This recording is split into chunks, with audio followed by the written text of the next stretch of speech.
నా పేరు జ్ఞానసుందరి. ఆర్సిఎం చర్చికి సంబంధించిన ఆవిడ్ని.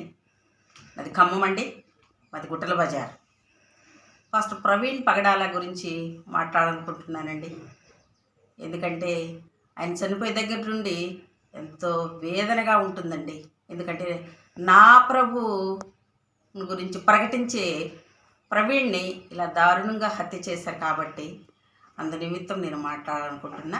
దయచేసి కంప్లీట్గా వినవలయనని మనవి చేసుకొనిచున్నాను. స్నేహితులారా, మరి క్రైస్తవ ప్రజలారా, మరి హిందూ సహోదరులారా, ముస్లిం సహోదరులారా, ప్రవీణ్ పగడాల గురించి నేను మాట్లాడాలనుకుంటున్నానండి. నా పేరు జ్ఞానసుందరి, ఖమ్మం అండి. నేను ఆర్సిఎం సంఘానికి చెందినటువంటి దాన్ని. మరి చనిపోయేంత వరకు ప్రవీణ్ పగడాల గారు నాకు అసలు తెలియదండి. కానీ చనిపోయిన దగ్గర నుండి కూడా ప్రతినిత్యం నేను ఆయన యూట్యూబ్లో మరి ఆయన ప్రసంగాలు వింటున్నానండి. ఎంత చక్కటి క్యారెక్టర్ అండి. మరి కొందరికైతే వారి మతమే, వారి దేవుడి గురించే తెలుసు, కానీ ప్రవీణ్ పగడాలకి అన్ని మతాల గురించి తెలుసండి. మహాజ్ఞాని అండి. క్రైస్తవులకే కాదండి, అందరికీ కావలసిన మహామనిషి, ఒక ప్రవక్త అండి. ఇంత బుద్ధిమంతుడు. అయ్యా, ప్రభువుని తెలియకముందు ఎలా ఉన్నాడో ప్రభువును తెలుసుకున్నాక ఒక గొప్ప వ్యక్తి అండి. ప్రభువుని ఎరిగిన తర్వాత ఒక క్రొత్త మనిషి అండి, ఒక క్రొత్త జీవితం అండి. బైబిల్, చర్చి ఒక మతం కాదండి, ఒక మంచి మార్గం అండి. ఆయన మాట, ఆ స్వచ్ఛమైన నవ్వుని కుటుంబాల నుంచి, మరి క్రైస్తవ సంఘాల నుంచి మరి దుర్మార్గులు దూరం చేసి పొట్టన పెట్టుకున్నారండి, చంపేశారండి. ప్రవీణ్ సృష్టికర్తను ప్రకటిస్తున్నాడు. వినండి, మనిషిలా బ్రతకండి. పోకిరిగాళ్ళు కొందరు ఏదో మాట్లాడుతున్నారండి, కానీ నా దేవుడు అతన్ని చంపిన వాళ్ళని, ఎగతాళి చేసిన వాళ్ళని, నిందలు వేసిన వాళ్ళని వదిలిపెట్టాడండి. ఇప్పుడు కాకపోయినా ఇది త్వరలో జరుగుతుంది. మరి నా దేవుడు చంపడు, కానీ మరి వాళ్ళు చేసిన పనికి వాళ్ళే కుమిలి చేస్తారండి. చనిపోయిన తర్వాత తన డిబేట్లు, ప్రసంగాలు, తన గొప్పతనాన్ని నా దేవుడు వాడుకుంటున్నాడండి. చెప్పకుండా నోటి మీద కొట్టారు కదండి. ఎంత దుఃఖపడుతున్నామండి క్రైస్తవ లోకం. భూమిలో పాతిపెట్టినా కానీ అతని రక్తం దేవుని దగ్గర మొరపెడుతుందండి. మా కన్నీరు దేవుడి దగ్గర ఒక్కొక్క చుక్క ప్రతిఫలాన్ని ఇస్తుందండి. మరి ఆయన ప్రకటించినది వింటే మరి మృగాలు కూడా మనుషులుగా మారతారండి. మృగాలు కూడా అలా చేయరండి, నా దేవుడు అలా చేస్తాడు. సనాతన ధర్మం కంటికి కన్ను, పంటికి పన్ను అంటున్నారు కదండి మీరు, కానీ నా ప్రభు ఎలా చెప్తున్నారండి? మరి శత్రువుల గురించి ప్రార్థన చేయండి అని నా ప్రభు చెప్తున్నారండి. ఏమండి, మరి క్షమించమంటున్నాడు. 2 చొక్కాలుంటే 1 చొక్కా ఇవ్వమంటున్నాడు. కంటికి కన్ను అంటే మిమ్మల్ని కొట్టినోడిని కొట్టండి, తిట్టినోళ్ళని తిట్టండి అంటున్నారు కదండి. అది నా బైబిల్ చెప్పట్లేదండి. నా బైబిల్ కరుణ, క్షమ, ప్రేమ, నిన్ను నువ్వు ఎలా ప్రేమిస్తున్నావో ఎదుటి వారిని కూడా అలా ప్రేమించమని చెప్తుందండి నా బైబిల్, నా పరిశుద్ధ గ్రంథం.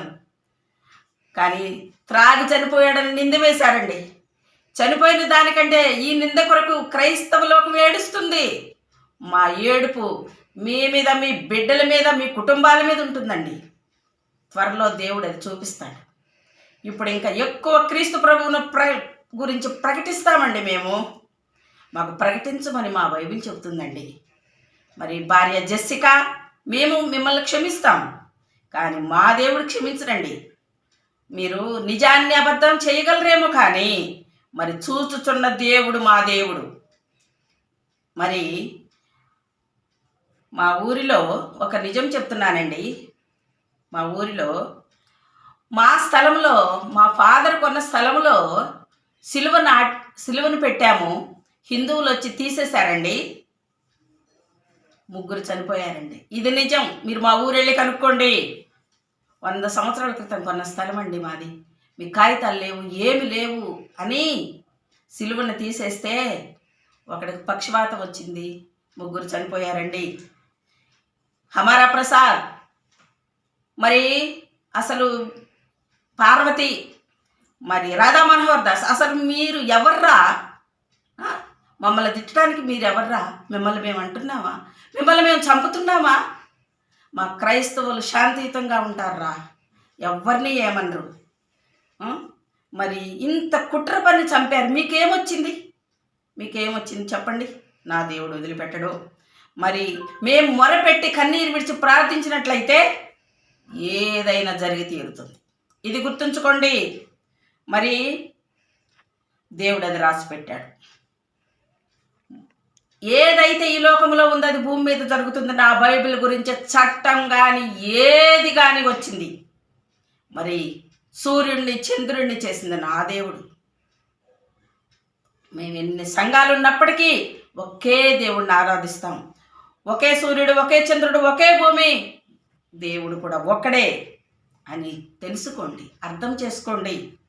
ఇంతగా మమ్మల్ని ఏడిపిస్తున్నారు, మరి దుఃఖిస్తున్నాం, మేము ప్రార్థిస్తున్నాం. ఇలాంటి హత్యలు చేయకండి, నష్టపోతారు. మాకేం నష్టం లేదు. ఇలా ఎందుకు చెప్తున్నానంటే బైబిల్ చదివాను. మీరు చదివి నిజము సత్యం మార్గం తెలుసుకోండి. మతోన్మాదులారా, మనుషులుగా బ్రతకండి, తోటి మనిషిని ప్రేమించండి. మతం ఎందుకు? మేమెప్పుడు శాంతియుతంగానే ఉంటాం కదా. ప్రవీణ్ లాంటి వాడు ఇంకా ఎంతోమంది వస్తారు. నా ప్రభువు అన్యాయపు తీర్పు పొంది ప్రజల కొరకు శిలువ మరణం పొందాడు, కానీ నా ప్రభు ఒక్కడే లేచాడు. నా ప్రభు ముందు చెప్పినట్టుగా లేచాడు, కానీ చనిపోయిన వారంతా మట్టిలో కలిసిపోయారు. సజీవుడు నా ప్రభు, రాజు. మరి మమ్మల్ని పరిపాలిస్తున్నది కూడా నా ప్రభువే. మరి ఇది మత గ్రంథంలో, మా మత గ్రంథంలో ఉంది. మీకుందా? అన్ని గ్రంథాలు ఎలా ఉన్నాయో నా బైబిల్ ఎలా ఉందో చూడండి, చదవండి, తెలుసుకోండి, తెలుసుకొని మాట్లాడండి.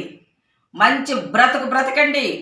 ప్రవీణ్ లాంటి ప్రసంగాలు ఇంకా ఎవరు ఇంతవరకు ఎంతోమంది చెప్పారు, కానీ ఇంత ప్రజలను మార్చి ఇంత మనుషులుగా చేసే ప్రసంగాలు ఇంతవరకు ఎవరు చెప్పలేదు. ఆశ్చర్యకార్యాలు చేసే దేవుడు ప్రవీణ్ పట్ల మరి ఆశ్చర్యకార్యాలు చేస్తాడు. తప్పుడు మాటలు మాట్లాడకండి. ప్రతి ఒక్కరికి చెప్తున్నా, పోలీసులకి, రాజకీయ నాయకులకు, పోకిరిగాళ్ళకి, మతోన్మాదులకి, ప్రతి ఒక్కరికి దేవుని పాపము మరి వెంటాడి మిమ్మల్ని తరిమి కొడుతుంది. ప్రవీణ్ కాకపోతే హెచ్చరిక, ఇంకా ఎంతోమంది ప్రవీణులు పుడతారు. మరి చర్చి బడిగొట్టే వాళ్ళకి చెప్తున్నా, మరి నష్టం మరి జరుగుతుంది. ఆ రోజుల్లో పిలాతు చేతులు కడుక్కున్నాడు. యేసు ప్రభునందు ఏ దోషము లేదు, నాకు కనపడలేదు, నా మీద, నా పిల్లల మీద ఏ విధమైన శిక్ష రావద్దు అని హేరోదు పిలాతు చేతులు కడుక్కున్నారు. ఎందుకంటే కేకలు వేస్తుంటే రాజరికం నిలబడాలని మరి శిలువ మరణానికి అప్పచెప్పారు. అంతేగాని తప్పు చేసి శిలువ మరణం పొందలేదు నా ప్రభు. నా దేవుని ఉగ్రత, నా ప్రభు తలుసుకుంటే నా దేవుని ఉగ్రత మీ మీదకు ఒక లెక్క కాదు, కానీ అలా చేయడు నా ప్రభు. మరి ప్రియమైనటువంటి వారులారా, మరి ప్లీజ్ ఇది అందరికీ పెట్టండి. మరి ఎన్ని పద్ధతులను పాటించినా క్రైస్తవులందరం కొలిచేది ఏ సంఘస్థులైనా మరి ఒకే ప్రభువుని, యేసు ప్రభువుని. కాబట్టి తిట్టైనా దీవెనైనా అందరికి మరి కామెంట్ పెట్టండి, దయచేసి షేర్ చేయమని మనవి చేసుకొనిచున్నానండి. Praise the lord. Thank you అండి, thank you. Praise the lord. Amen అండి. ప్రవీణ్ పగడగలాగా ఇంకా ఎవరిని కూడా ముట్టుకోబాకండి. ప్రభువు కనుగుడ్డు ముట్టుకున్నట్టేనండి. మీరు దేవుని బిడ్డలను ముట్టుకుంటే ప్రభువు కనుగుడ్డు ముట్టుకున్నట్లే. వారు మామూలుగా ఉంటారండి. వారు చేసిన పనులే వారిని వెంటాడి చంపేస్తాయి, అంతే. కానీ మేమేం మాట్లాడాం? మరి దయచేసి మరి ఇది నా హృదయంలో నుంచి ఈ పోయిన నెల 25వ తారీఖు నుంచి ఈ తారీఖు వరకు ప్రతి నిత్యం నేను యూట్యూబ్ చూసి ఆయన ప్రసంగాలు వింటున్నాను. మరి ఎంత ఫేక్ సీసీ ఫుటేజ్లు పెడుతున్నారో అందరూ చూస్తున్నారు. నా ప్రభువు కూడా చూస్తున్నాడు. మీరేమేం చేస్తున్నారు? ఇలాంటి చేయకుండా మరి మౌనంగా మరి దేవుణ్ణి తెలుసుకోండి. తెలుసుకోకపోయినా మా జోలికి రాకండి. ఇది నేను మీ అందరికీ మరి విన్నవించుకుంటున్నాను.